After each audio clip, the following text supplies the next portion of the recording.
Le sous-thème de ce matin, tout dépend de toi. C'est ça le sous-thème. Tout dépend de toi. Le premier verset du livre, vous avez vos Bibles, vous pourrez m'aider. Le premier verset du livre dit, celui qui, lisez le verset, celui qui demeure sous l'abri du Très-Haut repose à l'ombre du Tout-Puissant. Par la grâce de Dieu, on va simplement s'arrêter là pour aujourd'hui, puisque nous avons tout un mois pour décortiquer ce thème du mois que le Seigneur nous a donné. Personnellement, quand j'étais en train de lire cette parole, quand j'étais en train de faire des études dessus, cette parole m'a délivré. Je souhaite que ça puisse te délivrer aussi. Cette parole m'a délivré, cette parole m'a rafraîchi. Et cette parole, évidemment, comme toute parole de Dieu véritable, elle m'a montré, elle m'a révélé mon obscurité. Je prie que cette parole te révèle aussi tes obscurités. Et que la lumière du Christ puisse dissiper les obscurités. Celui qui s'aime et qui aime sa vie, évidemment qui aime aussi son ciel, à chaque fois qu'on prêche, ou à chaque fois qu'il lit la Bible, il essaye de trouver où sont les obscurités de sa vie qui doivent être dissipées. Que cela soit pour toi.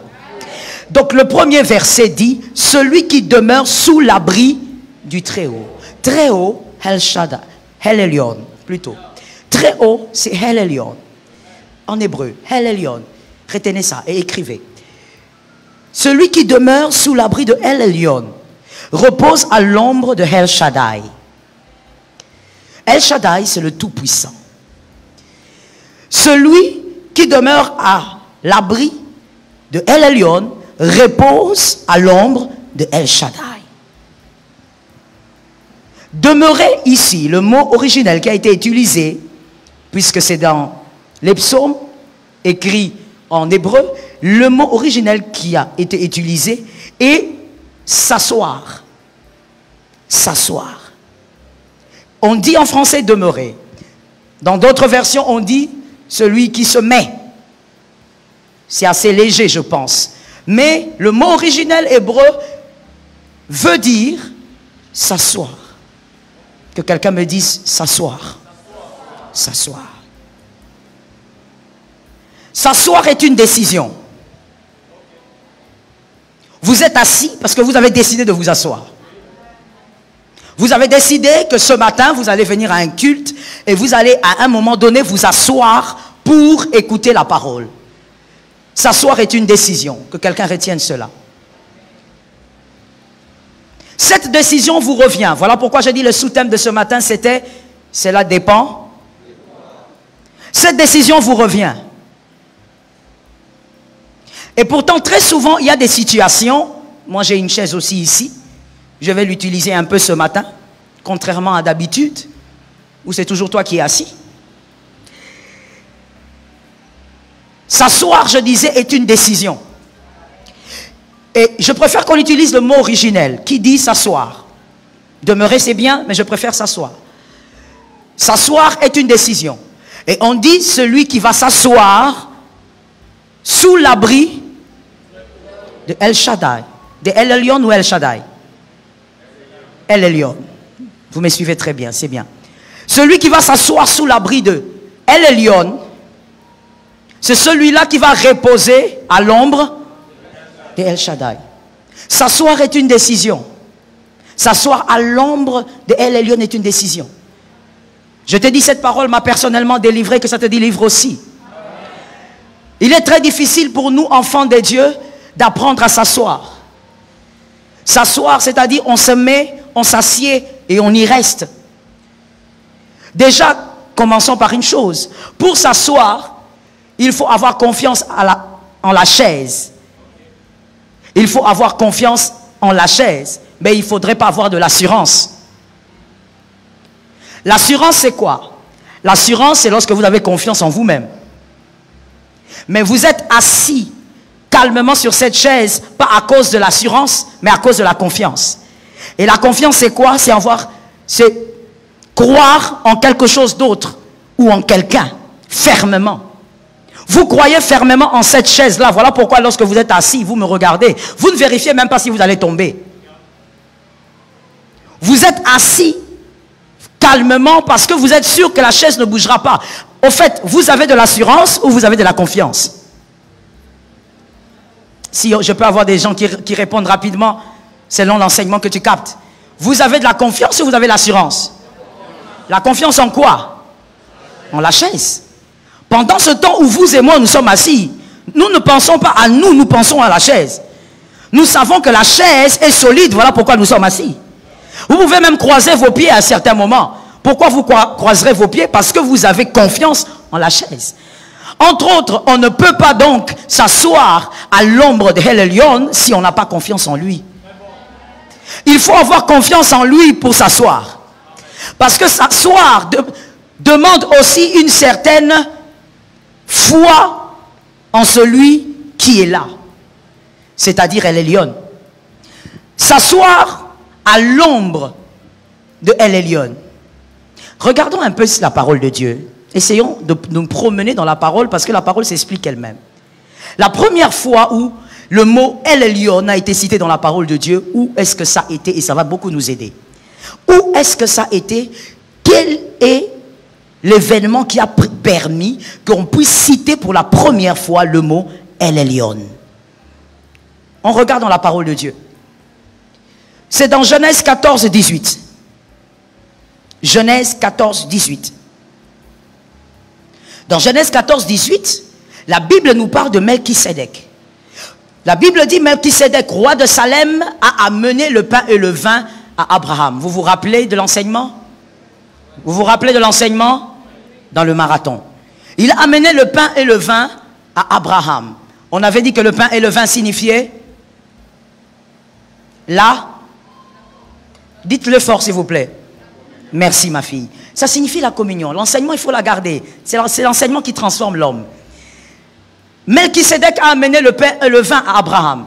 C'est-à-dire, Melchisédek a voulu qu'il y ait communion entre lui et Abraham. Mais on dit que Melchisédek est le roi de Salem. C'est-à-dire le roi de paix. Ça vous rappelle quelqu'un? Hébreux 7.3 dit clairement. Hébreux 7.3. Et je veux insister sur le fait que c'est dans Genèse 14, 18 que pour la première fois on a cité le nom de El Elyon. C'est-à-dire on a dit Melchisédek était le sacrificateur de El Elyon. Pour la toute première fois dans la Bible, on parle de El Elyon. Et on parle de lui avec Melchisédek. Quelqu'un m'entend? Ça parle à quelqu'un? On parle de El Elyon comme étant le Dieu très haut, mais en parlant de Melchisédek. Et dans Hébreux 7.3, ça nous éclaire encore. Hébreux 7.3 dit, Melchisédek donc, on parle de lui, qui est sans père, sans mère, sans généalogie, qui n'a ni commencement ni fin de jour, mais qui est rendu semblable au Fils de Dieu. C'est Melchisédek demeure sacrificateur à perpétuité. Connaissez-vous un sacrificateur à perpétuité? Connaissez-vous un sacrificateur qui demeure à perpétuité? Alors maintenant, dans le monde spirituel, connaissez-vous un sacrificateur qui demeure à perpétuité? Et il s'appelle comment? Merci, dites-le encore. Ce nom est un pouvoir, dites-le encore. Ce nom est une clé, dites-le encore. Jésus. Donc en réalité, lorsqu'on a parlé de El Elyon, on a parlé de Melchisédek, on parle donc de Jésus qui lui amène la communion à Abraham, que par la communion avec Jésus, Abraham peut entrer en contact avec Dieu. Et donc, se mettre sous l'abri de El Elyon, c'est-à-dire s'asseoir sous l'abri de Christ. Que quelqu'un dise à son frère, écoute. S'asseoir sous l'abri du Christ. Décider de s'asseoir. Si tu n'es pas assis sous l'abri du Christ, tu ne peux pas aller vers la suite du verset. Arrête-toi là. Il n'y a pas de dîme, parce que quand on l'a vu dans le marathon, Abraham ne donne pas la dîme sans le pain et le vin. Il n'y a pas de communion avec Dieu sans Melchisédek. Il n'y a pas de communion avec Dieu sans le Christ. Tout passe par le Christ. Tu ne peux pas aller au-delà de ce verset-ci si tu ne commences pas par t'asseoir sous l'abri du Christ. Avant de parler du repos, parle d'abord de s'asseoir. Parce que votre verset dit, celui qui demeure sous l'abri fera quoi? Ne parle pas du repos avant de parler de s'asseoir. Parle d'abord du fait que tu dois t'asseoir avant de parler du repos. Nous, enfants de Dieu, surtout de ce temps de la fin, nous aimons parler du repos avant de s'asseoir. Il n'y a pas de repos avant de s'asseoir. On aime parler de bénédiction, recevez, recevez en désordre, alors que les gens sont debout. Même Jésus, pour multiplier le pain, a dit aux disciples, faites-les asseoir. Il n'y a pas de pain si on ne se met pas. Dis à ton voisin, il n'y a pas de pain sans s'asseoir. Dis à d'autres voisins, il n'y a pas de pain si tu ne te mets pas. Je crois que nous les prédicateurs, on a oublié de vous dire qu'avant d'aller en Europe et tout ce que vous voulez là, et que vous considérez que c'est une bénédiction, ça ne vient que quand vous vous asseyez. J'étais en train de dire à l'un de mes fils qui a voyagé et qui est content, tout content aujourd'hui, je lui disais, avant que l'Éternel te bénisse, si vraiment c'est le Dieu que nous servons et que tu es dans notre alliance, tu dois d'abord t'asseoir. Arrête de te précipiter, ça ne sert à rien. Dieu n'est pas un Dieu qui agit comme vous l'entendez dans les réseaux sociaux. Dieu, il est le Dieu qui agit selon sa parole. J'ai besoin des amens. J'ai besoin des amens. J'ai besoin d'un autre amen. Dieu n'est pas le Dieu de Facebook, il est le Dieu de sa parole. Dieu agira parce que tu t'es d'abord assis. Non, je vais être béni cette année. 2021, année de promesses. C'est très beau ce que tu racontes là. Mais il n'y a pas de repos sans s'asseoir. Le verset a commencé par s'asseoir. On ne dit même pas il faut passer, on dit il faut s'asseoir. Mettez-vous à l'ombre du Christ. C'est-à-dire quoi? Agissez, réagissez comme Christ le veut. Et quand Christ le veut. N'agissez pas parce que vous êtes convaincu que c'est le moment d'agir ou même de réagir. Réagissez et agissez comme Christ et quand Christ le veut. Généralement, il y a des situations dans la vie. Je t'ai dit que moi-même, cette parole m'a beaucoup guéri. Il y a des situations dans la vie, quand ça nous arrive, on a vraiment envie de nous lever. C'est-à-dire, on veut agir comme on le veut. La situation me dérange, la situation m'embête. Je dois réagir.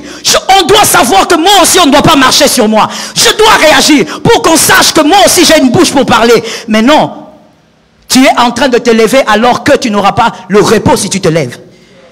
Nous disons 2021, année d'accomplissement. Il n'y aura pas l'accomplissement si tu te lèves. Face à toutes ces situations, tu dois apprendre à t'asseoir. Des fois, Dieu, il y a des choses qui t'arrivent, ça te rend malade, tu as envie de réagir, tu as envie de faire quelque chose. Mais Jésus te dit, là, moi, je ne suis pas d'accord avec toi. Moi, je veux que tu te taises. Toi, tu veux parler parce que tu vois les Égyptiens. Mais Jésus dit, garde silence, je combattrai. Mon frère, ce n'est pas facile de garder silence. C'est facile de lire la deuxième partie. Il combattra pour moi. Mais avant qu'il ne combatte, tu dois d'abord garde silence. On aime la deuxième partie. Mais est-ce qu'on a lu la première? Il ne combat pas pour les bavards. Je répète. Il ne combat pas pour les bavards. Il combat pour ceux qui savent garder silence. Et très souvent, surtout dans le mariage, c'est difficile de garder silence. Il y a quelque chose qui arrive, tu as envie de dire, non, c'est moi qui ai raison. Mais à un moment donné, tu sens le Saint-Esprit te dire, assieds-toi. Assieds-toi. Ce n'est pas ma volonté que tu parles. Tu es peut-être le chef de famille, tu as raison, mais ma volonté est que tu te taises d'abord. Tais-toi d'abord. Et tu gardes silence. Tu agis et tu réagis comme Christ le veut et quand Christ le veut. S'asseoir. C'est attaché à nos attitudes, c'est attaché à nos réactions. Je prie pas parce que je désire prier. C'est bien de prier quand vous désirez. Mais je le fais parce que Christ me voit en ce moment-là en train de prier. Il y a des situations dans la vie, quand ça vous arrive, vous dites, Seigneur, regarde comment je suis la risée de tout le monde. Je dois finalement expliquer à ces gens-ci que moi, je ne suis pas n'importe qui. Que être chrétien n'est pas être muet. Mon frère, être chrétien, c'est agir comme Christ. C'est apprendre à s'asseoir quand la chair te dit, parle. C'est apprendre à se taire quand la chair te dit, pourquoi on doit jouer avec toi? Toi aussi réagis. C'est apprendre aussi à rester à un endroit alors que tout le monde est en train d'aller vers Sodome et Gomorrhe. Toi, tu restes là. Jésus te voit là, tu restes là.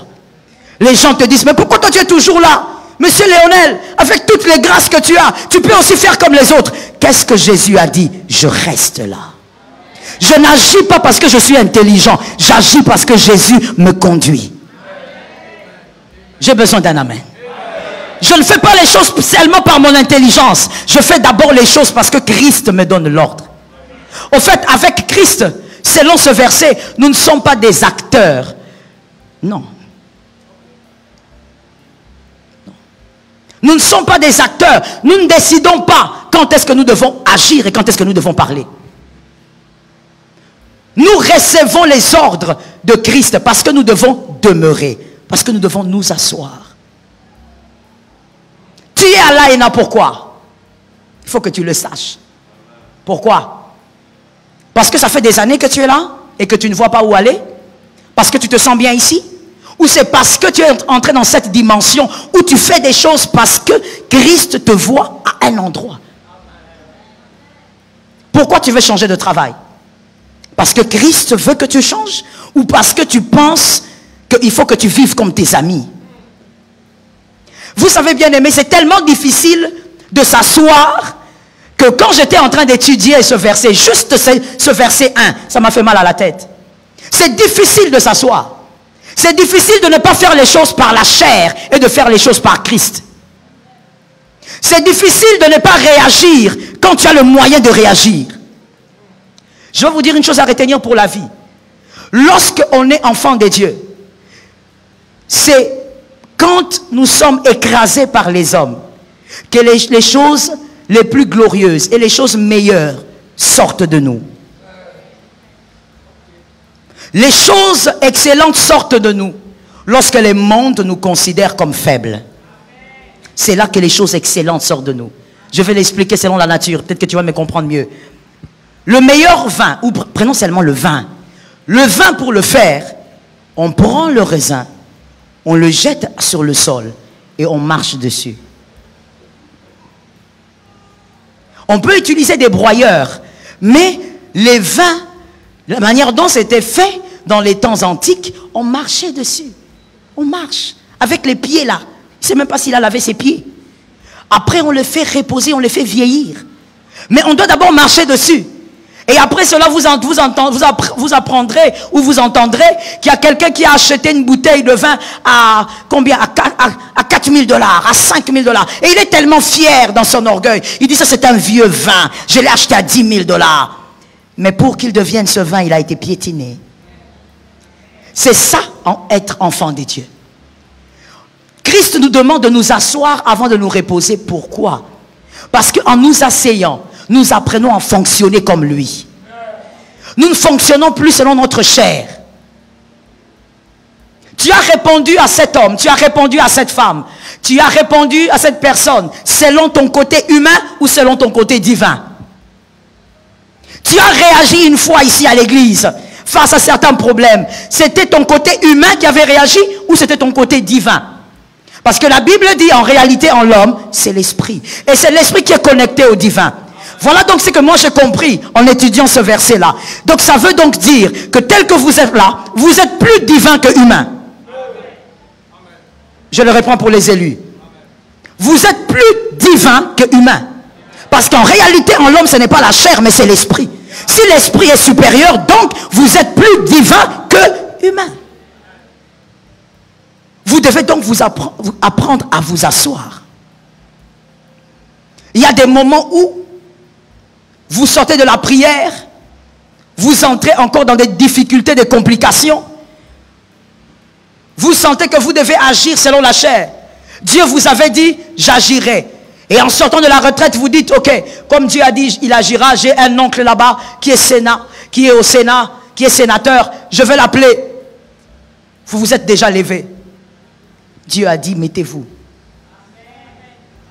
Mettez-vous. Il sait comment le faire. Très souvent, bien aimé, je ne sais pas pour toi, mais très souvent, moi, j'ai aidé Dieu. On a voulu aider Dieu. En sortant des prières, en sortant des retraites, il a dit des choses, mais on a commencé à agir de notre manière. On a cru qu'il fallait aussi que nous puissions pousser pour faire que quelque chose arrive. Non, Dieu n'a pas besoin que tu boostes. Dieu n'a pas besoin d'être boosté par toi. Il sait se booster lui-même. L'homme a sa part, certes, mais ici, pour le repos, tu dois d'abord t'asseoir. Fais les choses à la manière de Dieu. Ton mariage ne marche pas, qu'est-ce que Christ aurait fait à ta place? Fais les choses à la manière de Dieu. Quelqu'un va me dire, non maman, Christ n'était pas marié. Je sais qu'il n'était pas marié. Je te pose seulement la question, s'il était une femme, qu'est-ce qu'il aurait fait? S'il était un homme marié, qu'est-ce qu'il aurait fait? Est-ce qu'il aurait étranglé sa femme comme tu l'avais étranglé avec ton oreiller dernièrement? Est-ce qu'il aurait insulté le corps de sa femme comme toi tu as l'habitude d'insulter le corps de ta femme? Alors qu'elle est devenue comme ça parce qu'elle a fait des enfants. Et ces enfants-là, tu as l'habitude de dire que l'aîné ressemble à ton grand-père, le deuxième ressemble à ta tante et le cadet te ressemble. Et c'est ce corps-là que toi tu es en train d'insulter.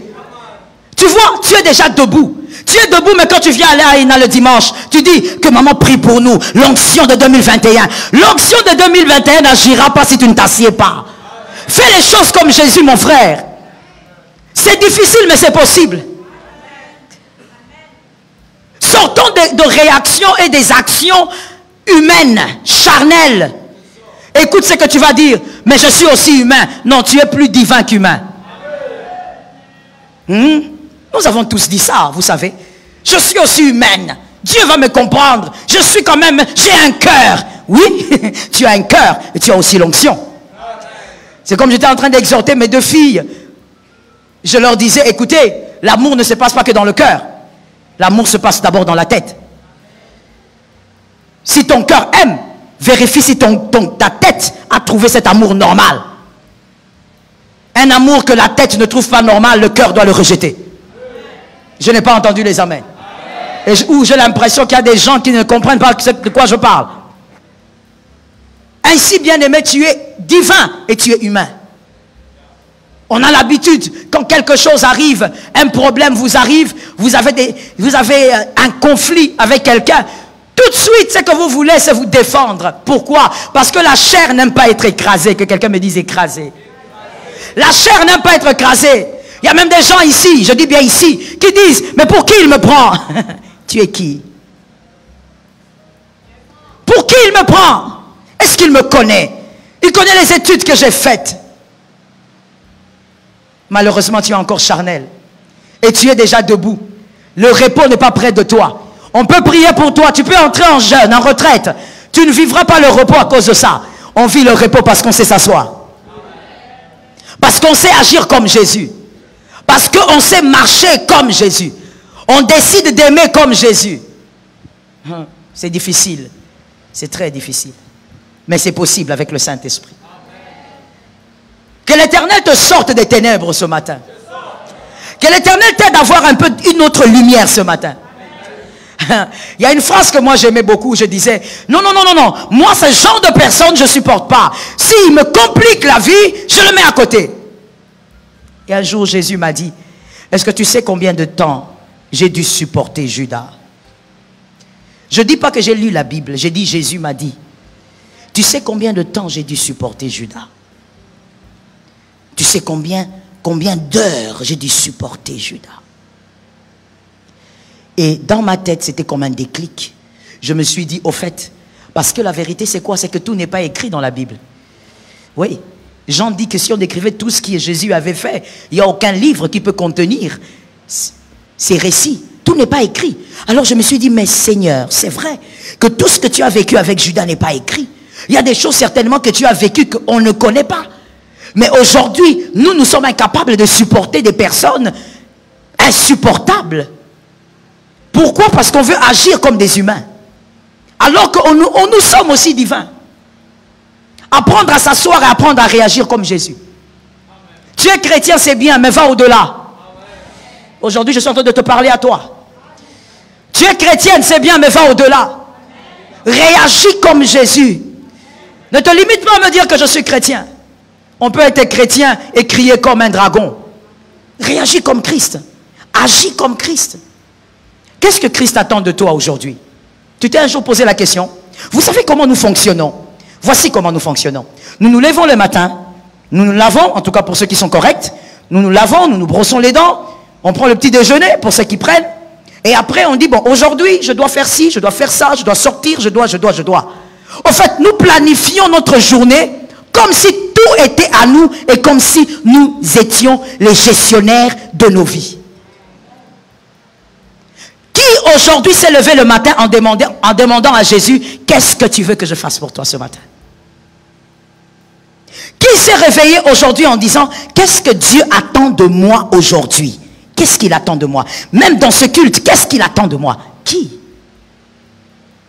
Non, nous vivons par nous-mêmes, nous faisons les choses comme nous voulons et nous attendons le repos.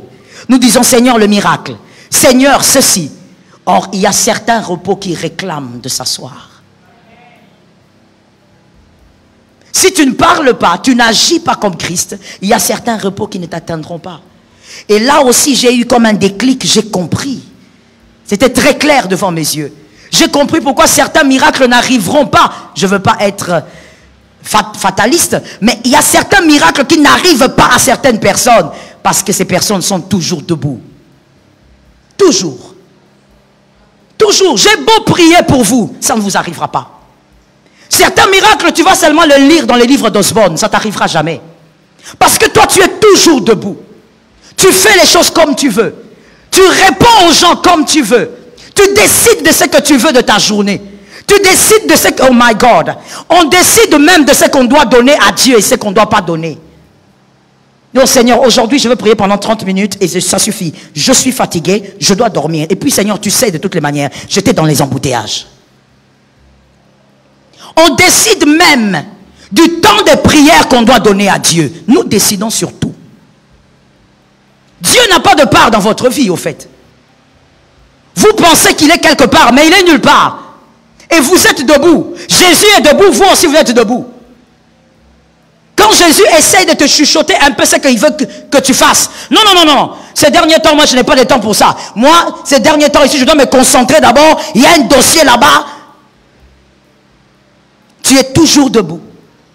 Et à un moment donné, tu viens, tu dis, je reçois les miracles, je reçois. Qu'est-ce que tu es en train de recevoir? Tu ne reçois rien du tout. C'est une perte de temps énorme. À ta place, je dirais même rien du tout. Parce que tu perds ton temps même en déclarant que tu reçois. Tu ne reçois pas. Jésus ne multiplie pas le pain quand les hommes sont debout. C'était une grande foule, mais Jésus a dit aux disciples, faites-les asseoir. Ce n'est pas d'une manière de dire, on ne mange pas comme ça. Avec Jésus, il y a une position pour recevoir la nourriture. Répète-le à ton frère. Avec Jésus, il y a une position pour recevoir le miracle. Certains miracles n'arriveront auprès des hommes qui savent s'asseoir, qui savent écouter, agir selon Dieu, faire selon Dieu. Et je descends même vers les petites choses comme parler selon Dieu. Combien de fois tu as blessé ta femme?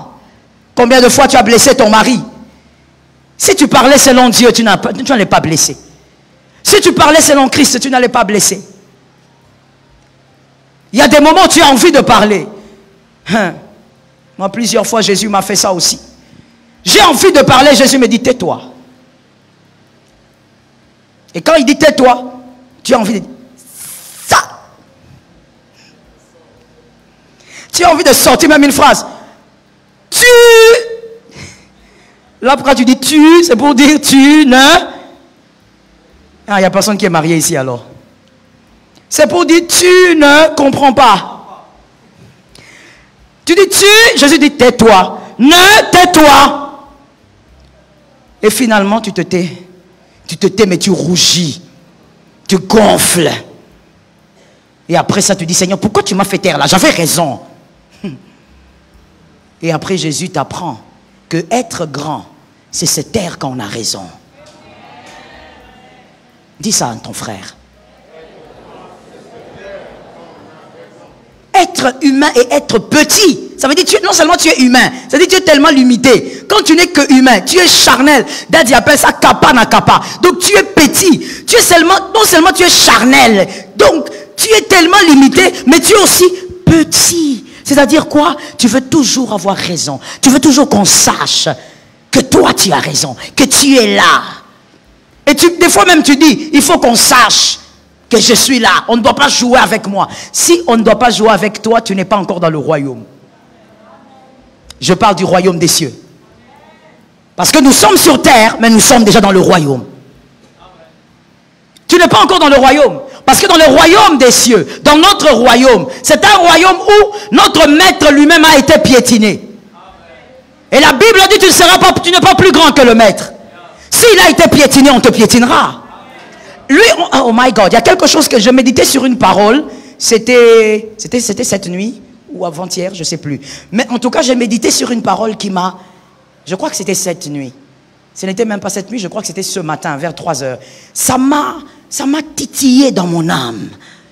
La parole dit, j'ai l'habitude de la lire, mais quand je la lisais aujourd'hui, on arrête Jésus. On amène Jésus devant Pilate. Et Pilate qui dit, voilà, comme il est là, j'ai entendu beaucoup parler de lui, certainement qu'il va faire des miracles ici, pour démontrer à tous ces hommes-là qu'il est l'homme des miracles. Et la Bible dit que Pilate a commencé à poser des questions à Jésus. Une occasion pour Jésus de les épater. Une occasion pour Jésus de faire un miracle, de faire même disparaître les Romains là. Hein? Il les fait disparaître et puis il les ramène. C'était impossible. Juste affaire de les effrayer. Mais la Bible m'a épaté. Jésus était devant Pilate. Jésus n'a répondu à aucune question. Aucune. Même la plus simple. Et il n'a, évidemment, je crois que tu le sais, il n'a fait aucun miracle. Donc, dans notre royaume, quand on se tait, c'est en ce moment-là qu'on devient grand. Praise the Lord. Quand on se tait, on devient grand. Non pas quand on se tait en boudant, en gonflant, ou on se tait en sortant ici. Non, c'est quand on accepte la position d'humilité. C'est là qu'on devient grand. Et j'ai compris maintenant encore une fois, une autre facette de ce verset. L'humilité précède. Tout celui qui se rabaisse, Jésus amplifie son nom. Ça tombe sur quelqu'un. Ça tombe sur celui qui a compris. Tout celui qui se rabaisse, Jésus amplifie votre nom. Pendant que vous êtes dans l'humiliation, que vous considérez que tout le monde vous écrase, vous vous posez la question, Seigneur, où est-ce que tu es? C'est que vous ne savez pas, c'est que pendant ce moment M, Jésus amplifie votre nom. Et vous verrez toujours la différence entre les hommes humbles et les hommes orgueilleux. L'homme humble arrivera sur le sommet par la grâce de Dieu. Et il arrivera au sommet, il sera acclamé par tous. Mais l'homme orgueilleux va fournir beaucoup trop d'efforts. Mais alors que malgré les efforts, tu as les pas de tortue.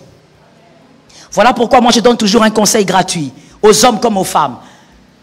Sur terre, mon frère, c'est vrai que tout a un prix. C'est vrai qu'il faut apprendre à payer les prix pour devenir ce qu'on veut devenir. Mais attention, lorsqu'on commence à trop travailler et qu'on n'a pas les résultats d'autant de sueur, vous êtes dans la malédiction. Je reprends la phrase, parce que ça doit entrer dans ton âme. Et le sorcier qui veut t'envoûter doit te lâcher et qu'il te permette d'écouter. Je dis ceci, lorsque vous travaillez beaucoup, lorsque vous fournissez beaucoup d'efforts, vous-même vous réalisez que vous travaillez beaucoup, alors que vous n'avez pas les résultats qui correspondent à votre sueur, sachez que vous êtes sous la malédiction. Avec Christ, nous travaillons, mais la faveur facilite les choses. Ça tombe sur quelqu'un. La faveur facilite les choses. C'est-à-dire vous arrivez même à un point où vous commencez à récolter là où vous n'avez pas sémé. C'est ça la faveur. À votre travail, la grâce vient y ajouter une chose glorieuse qui vous permet de saisir même ce que vous n'avez pas demandé. Mais quand vous commencez à trop fournir d'efforts, mais quand vous regardez les résultats, des résultats médiocres, celui qui a travaillé pendant 1 heure a plus de résultats que vous, alors que vous avez passé une nuit blanche. Frère, tu es sous la malédiction. Aujourd'hui, déclare que tu dois sortir de là. Et donc, on se met sous l'abri de El Elyon. Celui qui décide.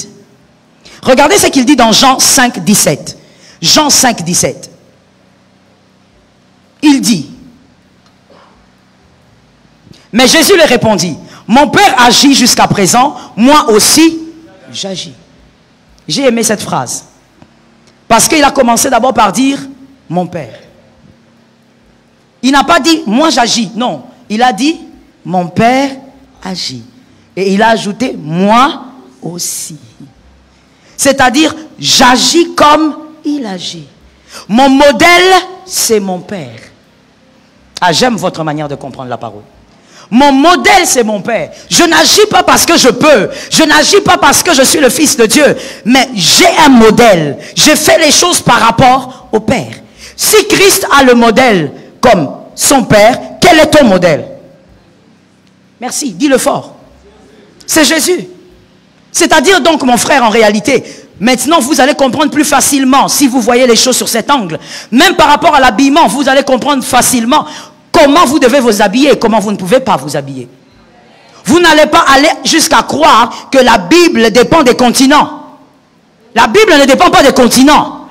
Elle est Bible en Afrique, en Asie, en Amérique, en Europe. Elle est Bible.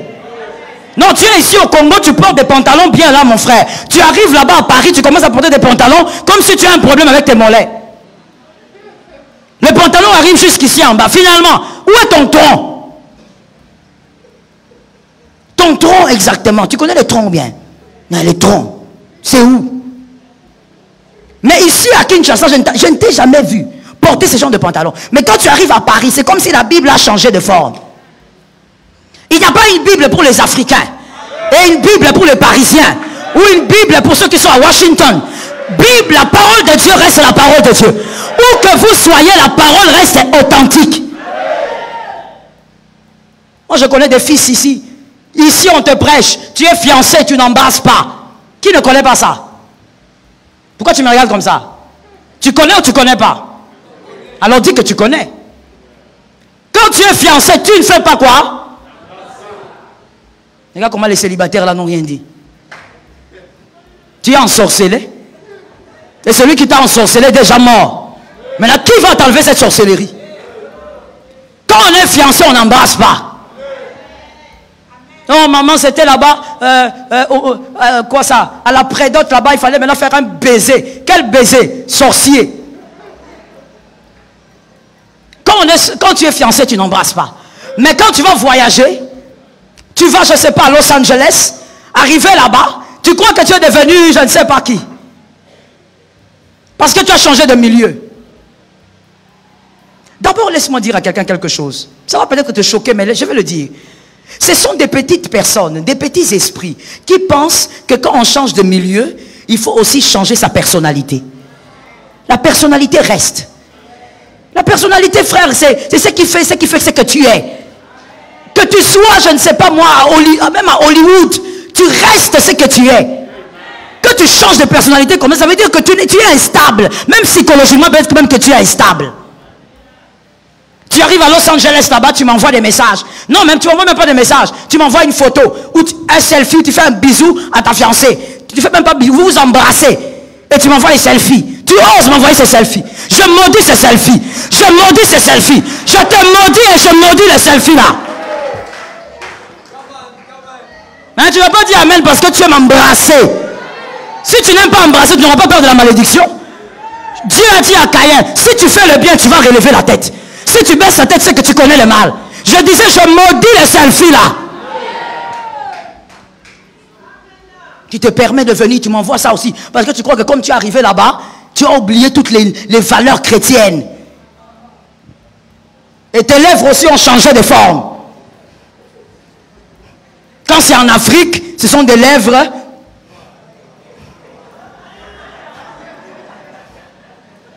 Tu crois que la parole de Dieu s'adapte. Tu dis non maman, ici les choses sont différentes. Hein? Les choses sont différentes. Même si c'est l'archipape qui te dit que les choses sont différentes, ce n'est pas parce qu'il le dit que les choses le sont. Regarde la parole de Dieu. Les choses sont telles que la parole de Dieu les décrit. J'ai besoin d'un amen. J'ai besoin d'un amen. Un amen gonflé correct. Dieu, on les respecte où qu'on soit. Est-ce que quelqu'un m'entend bien? Bien-aimé, tu ne te comportes pas comme Christ le veut. Tu ne sais pas t'asseoir. Pourquoi? Parce que toi, tu as quitté. Oh God. Je mets un point. Si je continue, je vais être suspendu. Apprends donc à t'asseoir et à réagir comme Christ. À agir comme Christ. Que ce soit dans le mariage, que ce soit en dehors, que ce soit avec tes frères. Vous savez, je suis fatigué d'une chose. Et le Seigneur m'a beaucoup enseigné dessus en me disant, il faut être patiente, Joël. Il faut être patiente. Je prie, je dis, Seigneur, donne-moi la patience. Je suis fatigué de ceci. Il n'est pas normal que tu écoutes la parole de Dieu, que tu sois dans une église locale, mais que tu aies une vie très différente de tout ce que tu entends. Ce n'est pas normal. Comment tu fais pour écouter la parole de Dieu? Ça ne te change pas. Es-tu converti ou tu es païen? Bon, si tu es converti, comment le Saint-Esprit qui nous change tout doucement, petit à petit, nous tous, comment toi il ne t'influence pas? Comment la parole qui sort ne te change pas? C'est comme ça que vous verrez, à l'église les gens sont différents. Quand vous allez dans leur maison, ils sont différents. À l'église, les femmes, quelle politesse, quelle gentillesse. Comme si elles avaient fait un tour au ciel, elles sont rentrées avec la gentillesse de l'ange Gabriel. Quand elles vous saluent, bonjour pasteur. Le sourire reste. Elle est debout en train de vous saluer. Mais quand vous écoutez ce qui se passe dans la maison, quand vous écoutez ce qui se passe dans leur foyer, comment elle insulte son mari, comment elle humilie son mari tous les jours. Mais à l'église, on a pris un gros titre, on lui a donné diaconesse. C'est pourquoi là, dans ma campagne, je laisse les gens sans titre. Je n'ai pas entendu, tu n'as pas dit amen, hein? Que tu ne dises pas amen, que tu dises amen. C'est moi qui mets les titres ici. Je laisse les gens comme ça. Je vous dis la vérité. Hein? Je te laisserai, tu vas moisir comme ça. Si toi tu attends que moi je te nomme ancien diacre, tu vas, frère, change l'église. Parce qu'il y a des gens, tu portes un gros titre, mais quand on voit ta vie, là, quand tu vis avec tout le monde, quelle honte! Quelle honte! C'est toi la maman diaconesse qu'on appelle diaconesse, qui ne connaît même pas comment est-ce que tes filles gèrent leur menstru. Tu sais rien. Tu ne parles jamais avec tes filles. Tu n'as pas le temps pour tes filles. Toi, tu es concentré seulement quand tu viens ici à l'église. C'est seulement à l'église où tu embrasses les jeunes sœurs, tu embrasses les frères. Oh oui, mon fils. Toi, ton fils, c'est moi ici. Ton fils biologique, là, il est comme un chèque de façon. Ton fils biologique ne ressemble à rien. Toi, seulement le fils à l'église. Nous ne voulons pas nous asseoir, mais nous voulons rester debout. Nous voulons que Dieu nous bénisse debout. Nous voulons faire les choses par nous-mêmes. Le calendrier de cette année, qui l'a fait? C'est toi ou c'est Christ qui l'a fait? Moi, je demande ce que tu as décidé de faire. Hein? Quand je parle du calendrier, je parle de ce que tu as décidé de faire cette année. Qui a décidé? C'est toi ou c'est lui? Tu as tout un planning tel que tu es là. Qui a décidé? Qui l'a fait avec toi? Tu oses même dire, cette année ici, vers mars, je vais voyager. Frère, tu risques de faire un crash. Il faut avoir peur de Dieu. Hein? Dis à ton voisin, il faut avoir peur de Dieu. Non, tu n'as pas peur de Dieu. Tu fais des projets monter dans les airs sans Dieu. Tu n'as pas pitié de toi-même. On n'a pas confiance à ces pilotes-là. Ces pilotes-là, maman. Il va faire un AVC là-bas. Je vous dis la vérité, ça sera terrible. Ça sera terrible.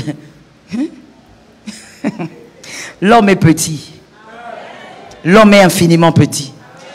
Je me rappelle encore quand il y a un voyage que j'avais fait l'année passée. C'était l'année passée? Non, l'année d'avant. L'année d'avant. Je devais quitter d'un état à un autre. Je crois que c'était 6 à 7 heures de vol. Alors, pendant qu'on était dans l'avion, moi je me suis dit, bon, c'est un vol pas trop long, 7 heures ça va, c'est passable. À un moment donné, il y a eu des zones de turbulence, des trous d'air. Ça fait la première fois, résistance. Deuxième fois, résistance. Troisième, j'ai entendu quelqu'un derrière moi. Allah! Je dis alléluia. Il a appelé Allah, moi aussi. Jésus! À côté de moi là-bas, je ne sais même pas ce qu'il avait dit. Je ne me rappelle pas. 5 à 6 personnes ont commencé. Papa, on a commencé. Chacun a commencé à invoquer son Dieu. Après un moment, je me suis dit, oh, mais qu'est-ce qui s'est passé? C'est juste un trou d'air. Qu'est-ce qui nous arrive? L'homme est tellement infiniment petit. Tu sais, il y a des moments où Dieu, des fois, il bouge seulement une petite chose pour te montrer que tu es petit. Tu es petit. Tu sais que quand l'avion s'est stabilisé, nous-mêmes, on a commencé à se regarder. On se regardait comme des petits fous. Et puis, il y avait des gens à côté qui me demandaient, ça va? Moi aussi, je disais, ça va? Il y a même un monsieur qui était là, il était très gentil, il m'a dit, je vous voulais un peu d'eau? Il dit, oui, donnez-moi un peu d'eau. J'ai besoin d'un peu d'eau. Quand on est descendu de cet avion, il faut voir comment on regardait le pilote là quand il était... Comme il était à la porte, il est en train de nous dire au revoir. Qui a regardé ce... Moi, j'ai pris seulement mon caddie, regardez, Tom allait me tuer aujourd'hui. C'est pas qu'au Congo, là-bas, j'ai laissé des enfants. Hein? On est descendu avec colère, on les regardait. Quand lui nous dit, bye bye, quel bye bye? Plus jamais, au nom de Jésus, je coupe, je brise. J'ai brisé tous les liens possibles qui pourraient permettre que je les rencontre. Frère, des fois la vie, Dieu te montre que la vie est tellement rien que tu te poses la question, pourquoi j'ai perdu autant de temps à faire les choses par moi-même? Pourquoi j'ai voulu m'affirmer inutilement? On n'a pas toujours besoin de s'affirmer. À certains moments, laissez Dieu vous affirmer. Ah, je vais te parler à quelqu'un. Laissez Dieu le faire. Faites les choses comme il le veut. Christ, il est un buisson ardent. C'est lui le buisson ardent. C'est-à-dire qu'il est puissant, il est redoutable. N'est-ce pas? Mais Christ, il est aussi la pierre qu'ont rejeté les bâtisseurs. Il est normal que toi, enfant de Dieu, à un moment donné de la vie, que les hommes te rejettent, que les hommes ne te considèrent pas, que les hommes te manquent du respect, que tu vives des situations où tu te sens diminué. Reste assis. Généralement, quand on se sent diminué, on veut se lever. Ah, je dois réagir. Ah, je dois prouver. Reste assis. Agis comme Christ le voudrait. Reste assis. Est-ce que quelqu'un m'entend? Mon mari m'a trompé. Mon mari a fait du mal. Mon mari a blessé. Oui, tu peux te lever. Tu peux te lever et quitter ce foyer. La Bible ne va pas te condamner. Tu peux te lever et partir avec tes enfants. Oui, c'est une option. Mais qu'est-ce que Christ pense? Je crois qu'il y a plus de grandeur en restant assis. Des fois, il faut dire, Seigneur, j'ai tellement mal, je ne sais pas ce qui va se passer, mais je préfère réagir comme toi tu le veux. Ça va prendre du temps, ça va te faire mal, mais le Seigneur aura toujours raison. Est-ce que quelqu'un m'entend? Je parle même aux hommes, parce que généralement, on parle toujours aux femmes, en parlant de l'infidélité de l'homme. Mais je parle même aux hommes. Vous êtes enfants de Dieu. Je vous ai dit, rester assis n'est pas facile. Mais c'est possible. Avec le Saint-Esprit. Vous apprenez que votre femme vous a trompé. Qu'est-ce que vous faites? Vous pouvez vous lever. Vous pouvez décider de vous séparer de votre femme. La Bible ne va pas vous condamner. Mais vous pouvez aussi décider de rester assis. De pardonner et de voir comment avancer. Oui, c'est aussi possible. C'est aussi possible. De faire les choses à la manière de Dieu et non à la manière des hommes. Est-ce que quelqu'un m'entend? Moi, je crois que Christ amplifie le nom d'un homme lorsque l'homme reste humble. Est-ce que quelqu'un entend? Généralement, la chair nous dit toujours, pourquoi tu veux t'effacer? Pourquoi tu veux te cacher? Pourquoi tu veux te couvrir? Montre aussi à ces hommes que tu sais parler. Montre aussi à ces hommes que tu peux. Montre aussi. La chair aime te dire, montre aussi. Mais Christ souvent te dira, reste assis. Reste assis et tais-toi. Reste assis et observe. Je te l'ai dit, la victoire ne vient pas pour les bavards. La victoire vient pour les hommes qui savent se taire. C'est difficile, vous savez. Ce verset-là dit quoi encore? Que dit le verset? Où Christ parle, Dieu parle du silence. Il dit quoi? Gardez silence, qu'est-ce qui va arriver? Ok. Mais est-ce que vous savez que lorsqu'il demande de garder silence, et il parle du combat, c'est-à-dire que le combat est devant vous. Le combat est devant vous. Vous subissez la pression du combat. Le combat est devant vous. Vous subissez les insultes peut-être de Goliath. Le combat est là.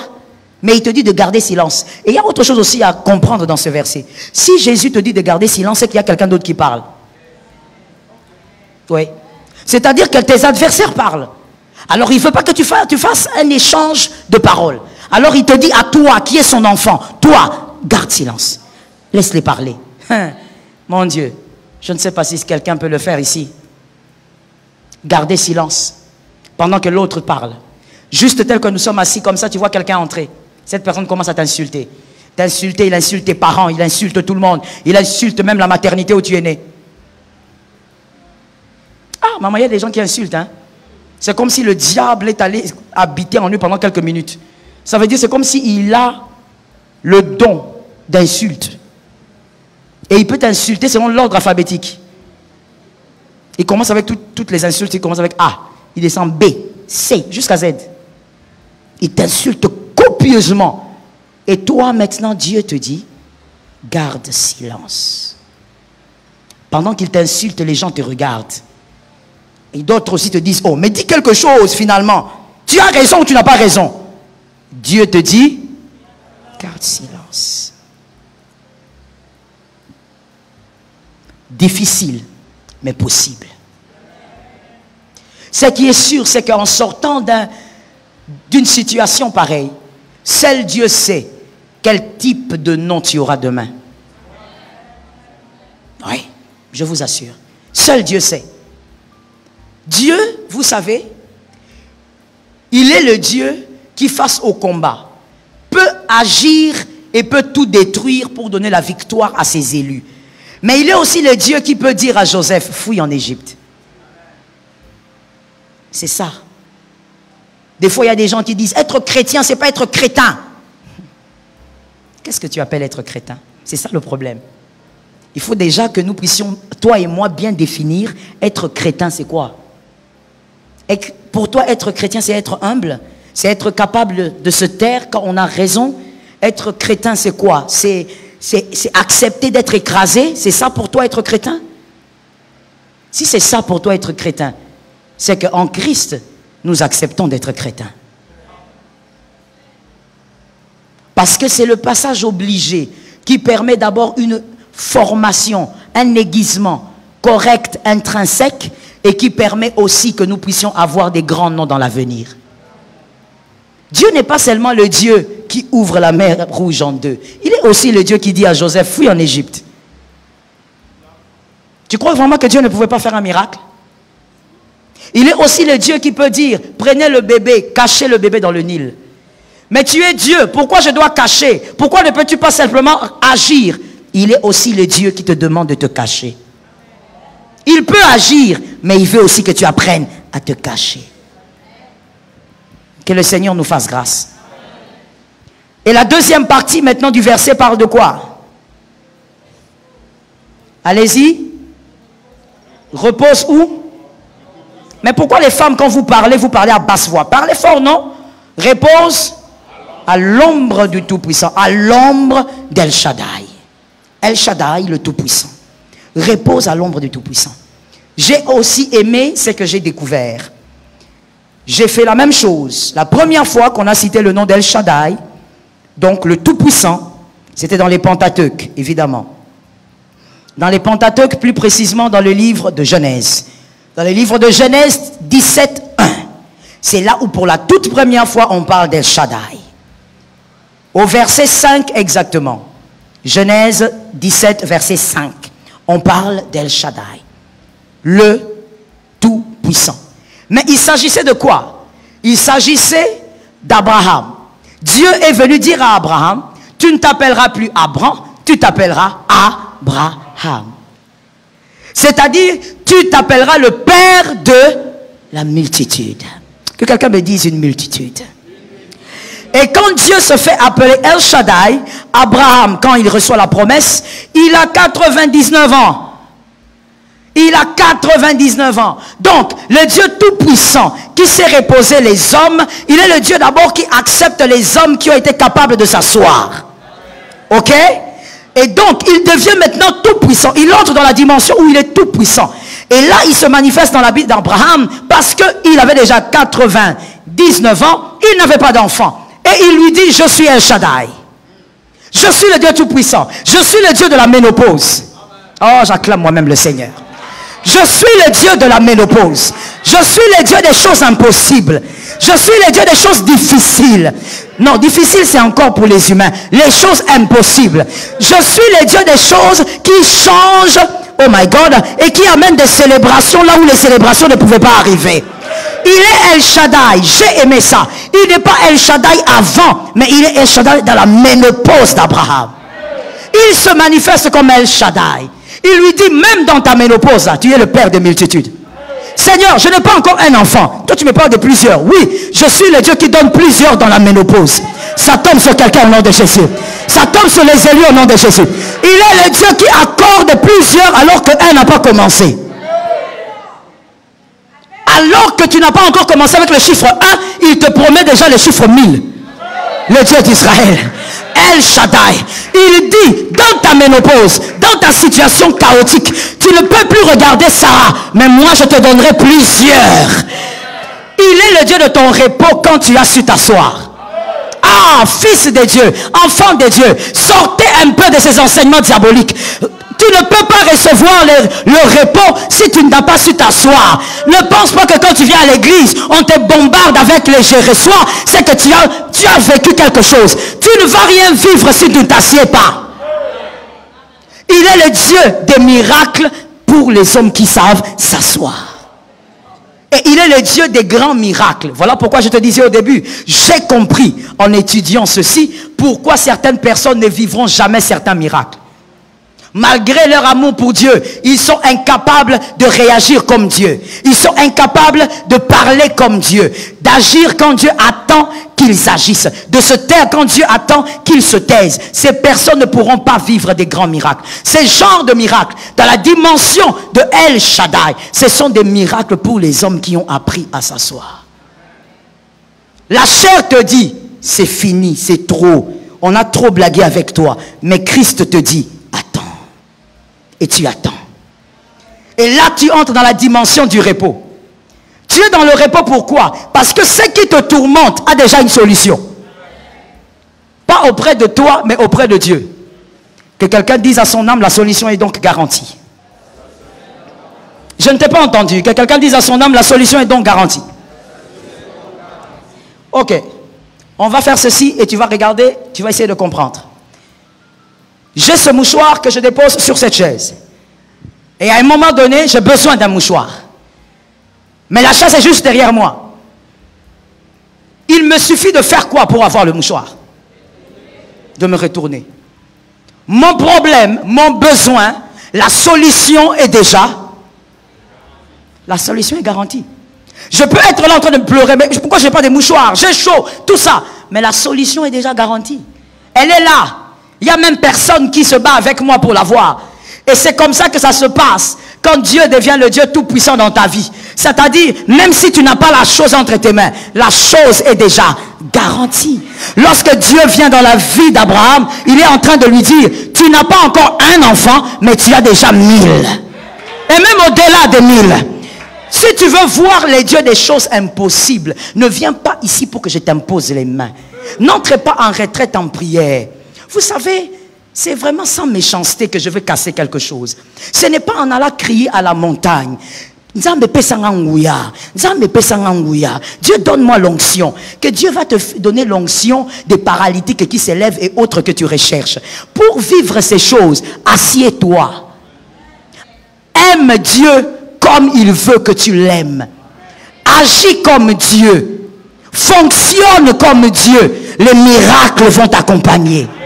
Est-ce que quelqu'un m'entend bien? Lorsque je suis en train de lire des fois les livres de certains hommes d'onction, il y a la plupart d'entre eux, ce n'est pas quand ils sont entrés en retraite qu'ils ont vécu de grands miracles. Ce n'est pas quand ils sont entrés en jeûne 24 jours qu'ils ont vécu de grands miracles. L'obéissance à Dieu, vivre comme Dieu le veut, crée les miracles. Est-ce que quelqu'un m'entend bien? Sors de l'hypocrisie. Je parle à quelqu'un. Sors de l'hypocrisie. Arrête d'être quelqu'un d'autre ici et d'être une autre personne chez toi. Sois un enfant de Dieu. Ce qu'on fait ici, ce n'est pas du théâtre. Sois un enfant de Dieu. Vis comme un enfant de Dieu. S'il y a quelque chose qui te tourmente encore, prie que Christ t'aide. Mais fonctionne comme Jésus veut. Tu vas vivre le miracle de la ménopause. Alors que le temps est déjà passé, Jésus va ramener le temps en ta faveur. Ah, ça tombe sur moi-même au nom de Jésus. Alors que le temps s'est déjà écoulé, Jésus va ramener le temps en ta faveur. Sarah ne pouvait pas avoir d'enfant. C'est ça même le sens de ces miracles. Le temps était écoulé. La ménopause est arrivée. God.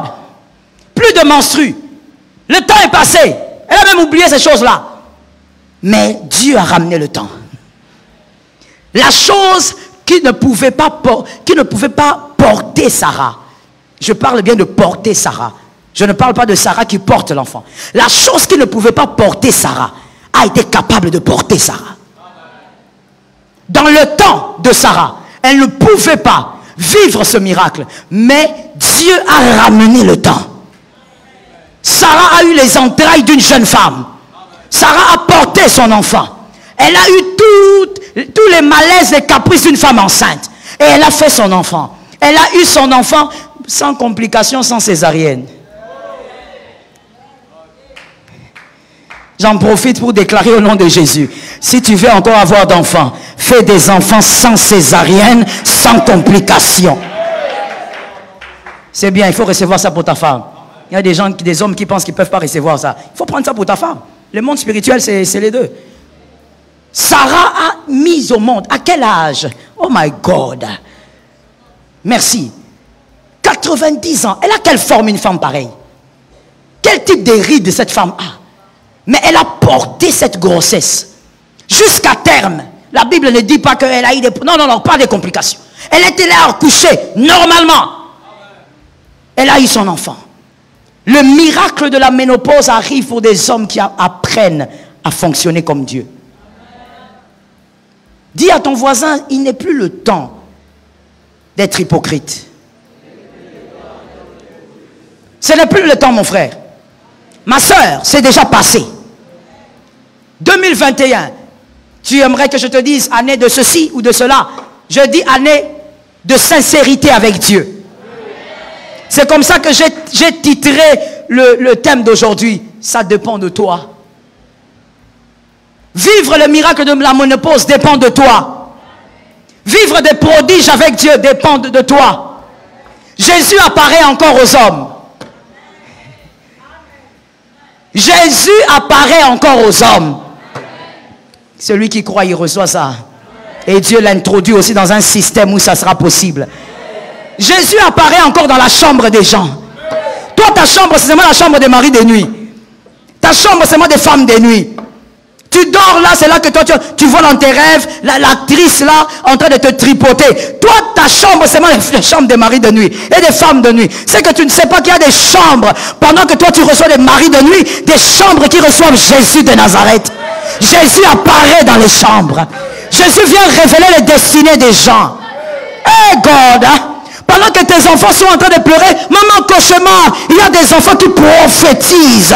Déjà à 5 ans, ils prophétisent. Hey, toi tu es en train de jouer. Jésus est un Dieu réel, mon frère. Tu vois ce qu'on fait ici, c'est pas du théâtre. Hein? Je ne suis pas en train de tenir le micro parce que je veux faire plaisir à quelqu'un. Je te parle de ce que tu dois devenir. Est-ce que quelqu'un m'entend? C'est comme ça que je t'ai dit tout à l'heure. Cette prédication m'a guéri moi-même. Je me suis dit, oui Seigneur, tu as raison. Je dois apprendre à me calmer, à faire les choses comme tu le veux. Je dois apprendre à fonctionner comme tu le veux. Je dois apprendre à agir quand tu veux me voir agir. Même quand je crois avoir la réponse, si Jésus tu dis tais-toi, je dois me taire. Parce que Jésus agit encore. Jésus apparaît encore. Jésus peut entrer dans ta chambre et puis il commence à te bercer. Il te chante des chansons. Tu dis, oh Jésus c'est toi qui chantes, c'est moi qui chante pour toi. Non, il n'envoie pas un ange. Nous ne sommes pas dans l'ancienne alliance.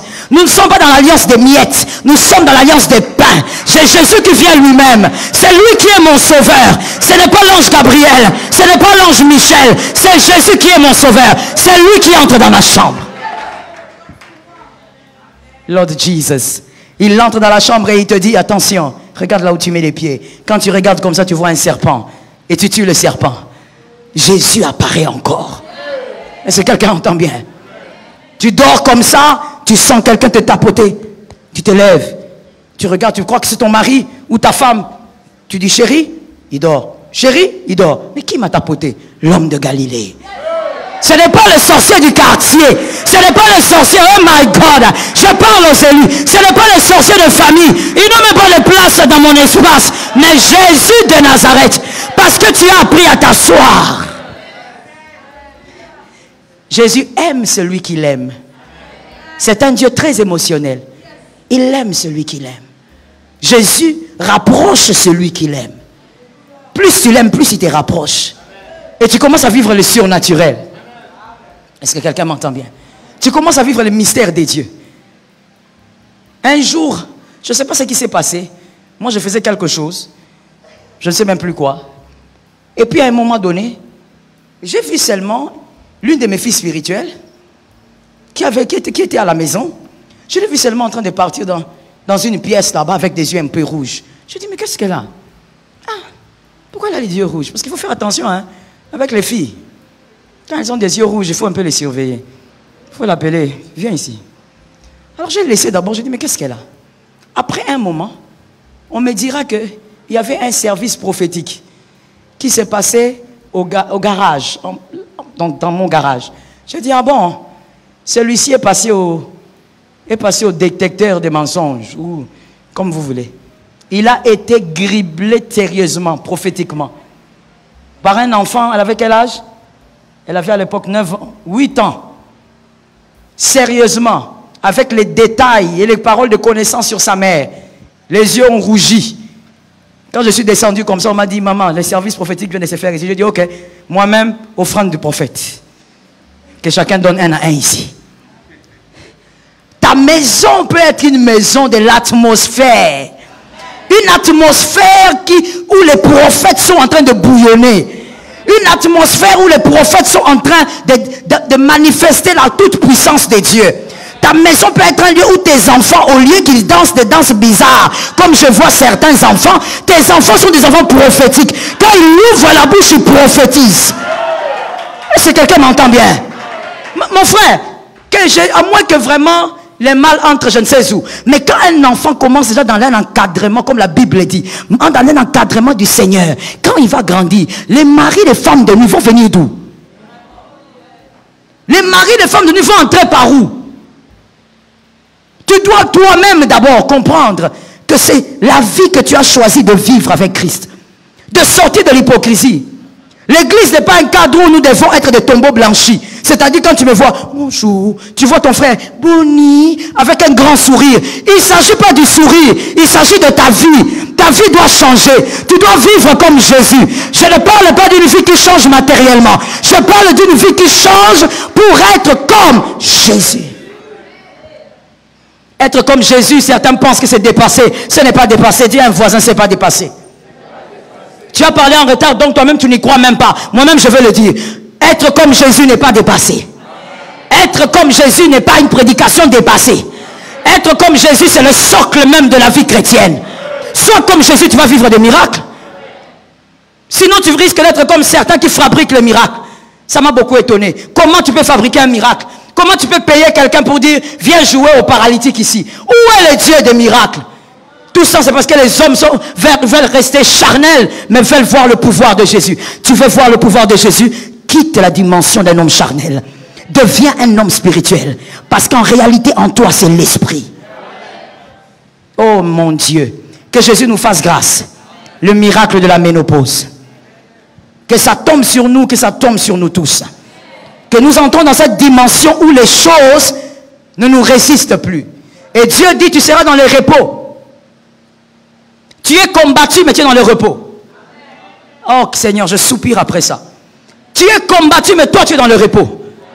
Quelle dimension? On veut ta mort, on t'empoisonne, mais toi tu es dans le repos. J'étais allé travailler quelque part. Pendant que j'étais en train de recevoir, j'ai vu quelqu'un venir vers moi, puisque je recevais. Elle est venue, je lui ai demandé, je prie pourquoi? Elle m'a dit, priez seulement. Elle s'est mise à genoux, j'ai prié. En se relevant, elle m'a regardé. Elle m'a dit, vous savez, je vous suis beaucoup sur les réseaux. Et je vous aime. Je veux vous dire ceci. Faites attention avec ce que vous buvez. Elle s'est levée. Elle est sortie. Toi, tu vas travailler quelque part. Tu es en mission. Et quelqu'un te dit, fais attention avec ce que tu bois. Elle est sortie. Je n'ai même pas eu le temps de lui dire, qu'est-ce que tu veux dire? Et je n'ai même pas voulu insister. J'ai retenu. J'ai d'abord commencé à examiner la situation. Celle qui m'a parlé, c'est qui? Quelle position elle a ici? J'ai tout examiné. Et j'ai compris le parler de Dieu. On veut t'empoisonner, mais tu es dans les repos. Comment tu fais pour être dans le repos alors que tu sais qu'on veut que tu meurs en 2020? Les hommes te critiquent de partout. Ta réputation s'est salie. Mais tu es dans les repos. Tu as fait 15 ans, 20 ans, tu n'as pas d'enfant. Mais tu es dans les repos. Tu as fait des années dans le chômage. Mais tu es dans les repos. Comment faire pour être dans le repos? Si tu as commencé par t'asseoir, tu auras la force pour être dans les repos. Et quelque part, Dieu a envie de dire, de toutes les manières, même si tu t'agites, ce ne sont pas tes agitations qui vont changer la situation. Mais moi, je suis El Shaddai. Je changerai la situation. Que Dieu te bénisse. Que Dieu bénisse sa parole. Gloire à Jésus.